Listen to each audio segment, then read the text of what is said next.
พังเหรอใช่บ้านของฉันมีบ้านพักอยู่ที่นั่นเป็นเกาะที่สวยงามมากๆเลยล่ะตอนเช้าว่ายน้ำในทะเลสีโคบอลต์พอหิวก็ตั้งเตาปิ้งบาร์บีคิวอาหารทะเลเมื่อตกเย็นก็ไปขี่จักรยานชมธรรมชาติโอ้ยน่าสนุกจังเลยก็ไม่กลับไปไม่ได้หรอกเอ๊ะก็นายขี่จักรยานไม่เป็นไม่ใช่เหรอเฮ้ยตะวันใจได้พวกฉันจะสนุกกับโนบิตะด้วยกันแล้วกันนะโดเรมอนอ๋อสรุปก็คืออยากจะไปกับเขาด้วยสินะแต่ว่านายขี่จักรยานไม่เป็นเองจะไปโทษใครเขาเล่าการทรงตัวบนรถที่มีแค่2 ล้อน่ะมันปกติที่ไหนกันล่ะถ้าเกิดหกล้มก็มาบาดเจ็บขึ้นมาจะว่าไงก็ถ้ามัวพูดอยู่แบบนั้นแล้วก็ชั่วชีวิตนายก็ขี่จักรยานไม่เป็นหรอกแต่ว่าโอ้ยไม่ไหวเลยจริงๆจักรยานใต้น้ำว้าวจักรยานที่ขี่แล้วไม่ล้มอย่างนั้นเหรอเฮ้ยล้มโอ้เจ็บจักรยานสำหรับขี่ในน้ำจะหากเราในน้ำเหรอถ้าอยู่ในถ้ำแรงร้อนตัวก็จะช่วยไม่ให้เราล้มง่ายๆถึงนายจะทรงตัวไม่เป็นก็ไม่ต้องกังวลเลยแถมมันยังช่วยขจัดแรงต้านน้ำให้ได้อีกด้วยนะจะไม่เป็นอะไรจริงๆเหรออ้าวก็ลองดูก่อนเถอะนะ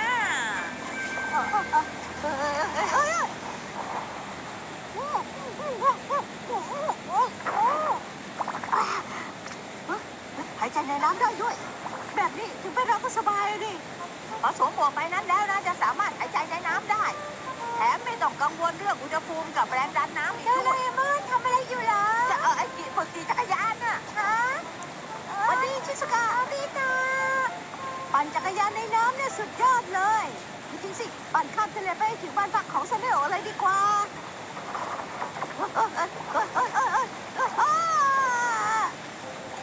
แม่น้ำกับทะเลมันเชื่อมกันไม่ใช่หรองั้นมันก็ใช่อยู่หรอกปั่นจักรยานในน้ำมันก็น่าสนุกดีเนาะเทียบจักรยานปกติแล้วนะจักรยานในน้ำมันจะเร่งความเร็วได้มากกว่าต้องงั้นฉันว่าคงจะใช้เวลาเดินทางไม่นานมากหรอกนะงั้นตกลงนะออกเดินทางพรุ่งนี้เช้าก็แล้วกันพร้อมแล้วใช่ไหม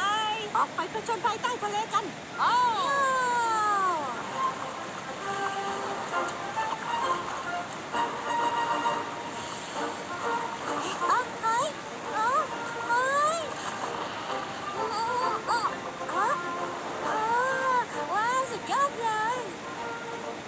รู้สึกดีจังเลยเนอะปั่นตามกระแสน้ำแบบนี้ไปเรื่อยๆจนกว่าจะถึงทะเลเลยนะ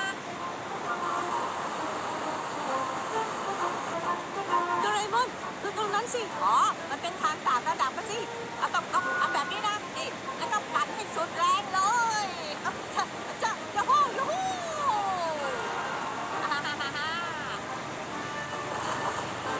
ว้าวยอดไปเลย เดี๋ยวก่อนเดี๋ยวมันจะจัดแถวนี้มาตื่นบอกขอโทษครับ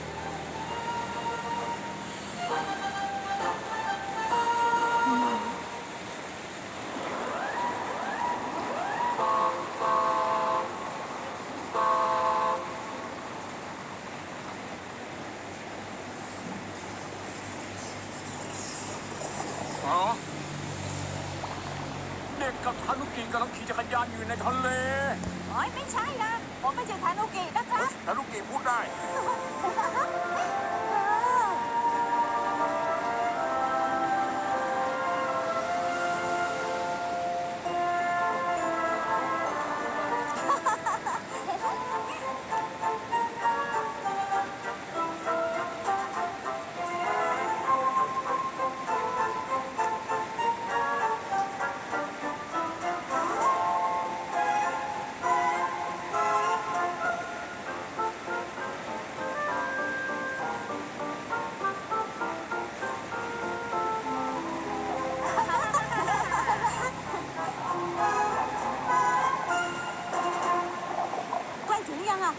ยังไม่มาถึงครึ่งทางเลยเฮ้ยฉันชักจะเริ่มเหนื่อยแล้วนะที่เราผ่านมาก็คือหลายทวีปจากตรงนี้ไปน่าจะเป็นส่วนลาดทวีปต้องปั่นลงเนินซะหน่อยลงเนินจากตรงนี้เนี่ยเหรอไม่ไหวหรอกฉันขนาดนี้จะลงได้ไงอ่ะนะไม่ต้องกังวลหรอกนะรับรองไม่มีการล้มเด็ดขาดเลยเอ๊ะอะไรอ่ะวาน คุยนี่นะ เฮ้ยแผลนั่นอะไรกันน่ะ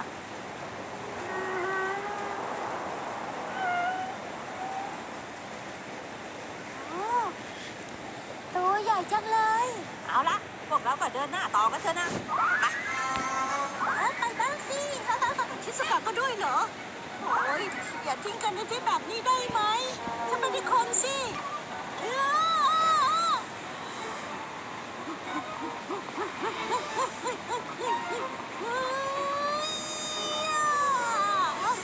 ช่วยด้วย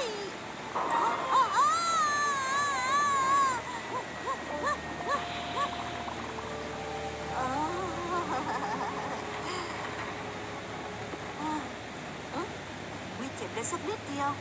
โอ้จริงสิเพราะว่าอยู่ใต้ทะเลนี่นะแล้วอะไรเนี่ย โนบิตะ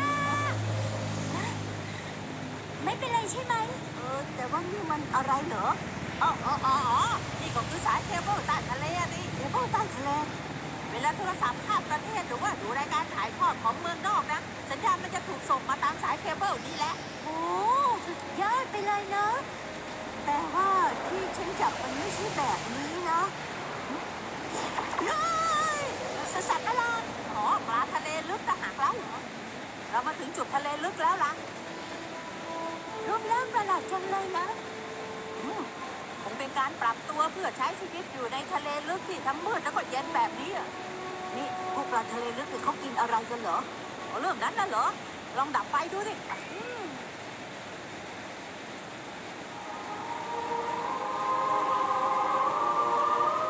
ว้าวสวยจังเลย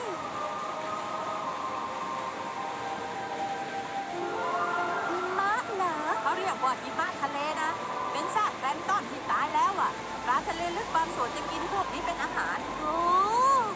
ก้อนทะเลเนี่ยสวยงามจริงๆ โอ้ยท้องร้องฉันก็ชักจะหิวขึ้นมาซะแล้วล่ะ ถ้างั้นก็เอาชุดแคมป์ไฟใต้น้ำออกมาปิ้งบาร์บีคิวกินกันเลย กินได้จริงๆเหรอเนี่ย หน้าตาดูมันแหวกแนวไปหน่อยแล้วนั่นน่ะสิ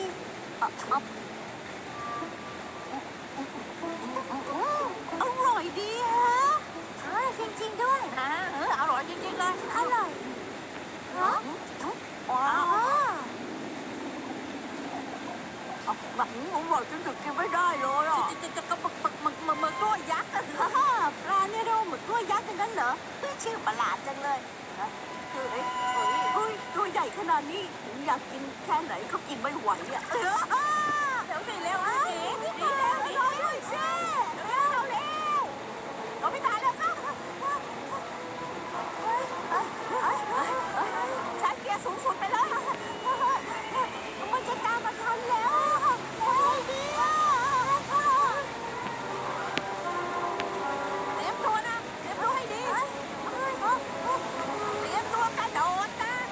แต่ว่า ไม่มีวิธีอื่นแล้ว เอาเลยเ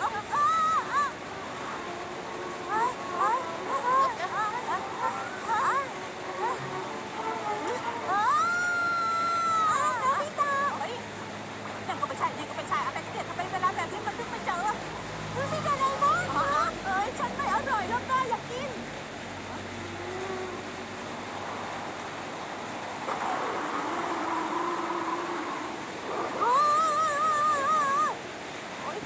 ไม่เป็นไรใช่ไหมโนบิตะ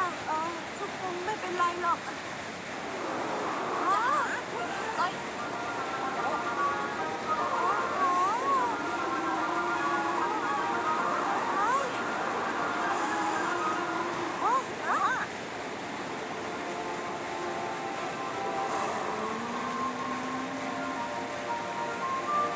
รอดตายไปทีแต่ว่ามันน่ากลัวจริงๆเลยเนาะ ทุกคนก็ต้องสู้เพื่อให้มีชีวิตรอดนะดิ ใต้ทะเลลึกยังมีเรื่องที่พวกเราไม่รู้อีกมากมายเลย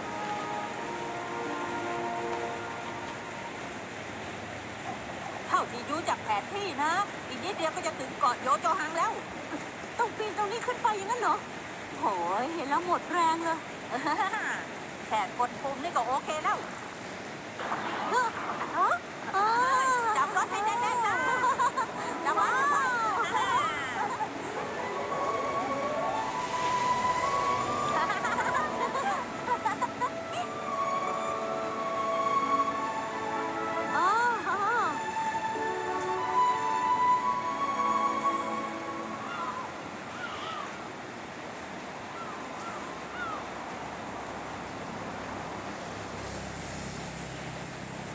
สวยจริงๆแต่โนบิตะกลับไม่มีบุญมาได้เห็นน่าสงสารเหมือนกันเนอะ เฮ้ย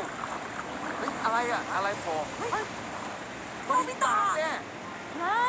ปั่นจักรยานใต้ทะเลเนี่ยสุดยอดเลยอ่ะสงสารพวกนายจริงๆที่ได้เห็นวิวสวย เฮ้ยนี่แกปั่นจักรยานมาถึงที่นี่เลยกันเหรอเนี่ย จะเป็นไปได้ยังไงกันเล่า ๆแต่ว่ามันก็เป็นไปแล้วอะนะอ่ะอ่ะอ่ะอ่ะอ่ะอ่ะอ่ะอ่ะอ่ะ